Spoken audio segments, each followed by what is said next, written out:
بسم الله الرحمن الرحيم.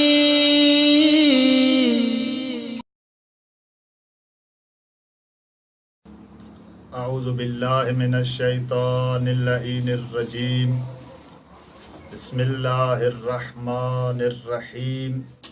الحمد لأهله والصلاة والسلام على أهلها. أما بعد فقد قال الله سبحانه وتعالى في قرآن الكريم وهو أصدق الصادقين. بسم الله الرحمن الرحيم. وقضى ربك ألا تعبدوا إلا إياه وبالوالدين إحسانا. नाज़रीन इकराम व सामीन मोहतरम, अस्सलामु अलैकुम व रहमतुल्लाहि व बरकातुहू। नाज़रीन, जीअं त असांजी पहिरीं निशस्त इन मौज़ू ते हली, मौज़ू एहतराम वालिदैन हुयो, उन ते अॼोकी निशस्त बि इंशाअल्लाह इन मौज़ू ते ई हलंदी। साबिक़ा निशस्त में एहतराम वालिदैन ते असां चंद आयतूं पेश कयूंसीं। अॼु इन निशस्त में जेका अवां जे साम्हूं हले थी पई, इन में अवां जे साम्हूं सूरत बनी इसराइल जी हिकु मशहूर ऐं मारूफ़ आय करीमा अवां जे साम्हूं तिलावत कई आहे, जंहिं आयत में ख़ुदावंद क़ुद्दूस पंहिंजे हक़ीक़ी माबूद हुजण सां गॾोगॾु बिल्कुलु जिते पंहिंजी इबादत जो ज़िक्र कयो अथई, बिल्कुलु उन सां गॾोगॾु वालिदैन जे एहतराम जे लाइ इरशाद फरमाए थो। बिस्मिल्लाहिर रहमानिर रहीम। वक़दा रब्बुक अल्ला ताबुदू इल्ला इय्याहु। ऐं तव्हांजे रब इहो फ़ैसिलो कयो आहे त ला ताबुदूना इल्ला इय्याह, तव्हां कंहिंजी बि इबादत न कयो सवाइ मूं अल्लाह जी। व बिल वालिदैन इहसाना, ऐं पीउ ऐं माउ सां नेकी कयो, पीउ ऐं माउ सां इहसान कयो। बिरादरान मन, पीउ ऐं माउ जो इहसान सां गॾोगॾु तव्हां ऐं असांजे लाइ ख़ुदावंद क़ुद्दूस हिकु तौर तरीक़ो ॿुधायो आहे। ख़ुदा फरमाइनि था, इम्मा यबलुगन्न इंदकल किबर अहदुहुमा औ किलाहुमा फला तकुल लहुमा उफ़िन। ऐं इंसान, अगरि तुंहिंजी ज़िंदगी में तुंहिंजो पीउ या तुंहिंजी अम्मा, तुंहिंजी माउ या ॿई ज़ईफ़ थी वञनि, पोढ़ा थी वञनि, फला तकुल लहुमा उफ़िन, त तूं उन्हनि खे कॾहिं उफ़ न चओ। इन जी तफ़सीर आहे, शरह आहे।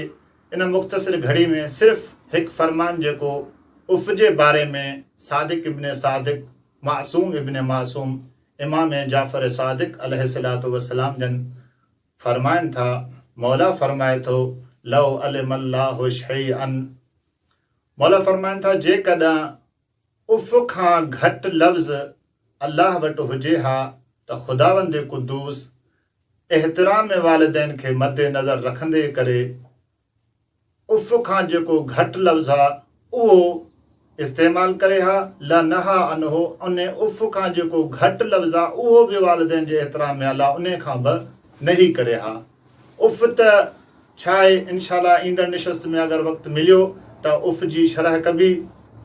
ऐं तव्हां ऐं असांखे ज़िंदगी गुज़ारण जो तौर तरीक़ो इहो आहे त पीउ ऐं माउ जे साम्हूं उफ़ न कयो।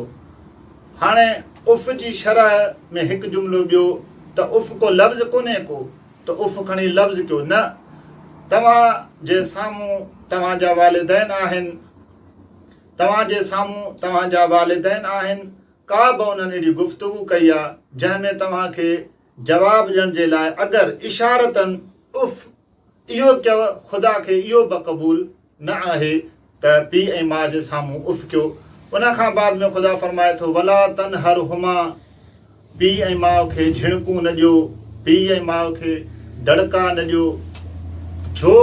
इन जे करे बसि आख़िरी रिवायत हिन निशस्त जी उहा इहा आहे त पीउ ऐं माउ सां नेकी गुनाहनि जो कफ़ारो आहे, पीउ ऐं माउ सां चङाई करणु कफ़ारो थिए थो गुनाहनि जो।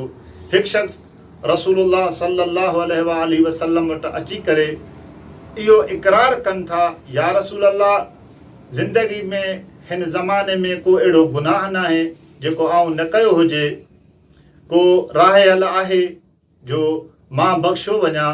रसूल अल्लाह फरमाइनि था वालिदैन मां को ज़िंदा आहे?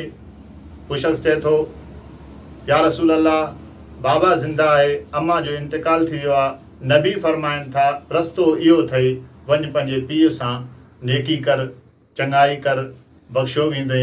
जीअं हू शख़्स उथी करे बज़्म रसूल खां ॿाहिरि था वञनि, नबी फरमाइनि था अगरि हिन जी माउ ज़िंदा हुजे हा त शायदि जल्दी बख़्शो वञे हा। बसि दोस्तो, तव्हां ऐं असांजे लाइ राह हल इहो आहे त पाण पंहिंजे पीउ ऐं माउ जो एहतराम कयूं। इंशाअल्लाह आईंदा निशस्त में गुफ़्तगू हलंदी। वस्सलामु अलैकुम वरहमतुल्लाहि वबरकातुहू।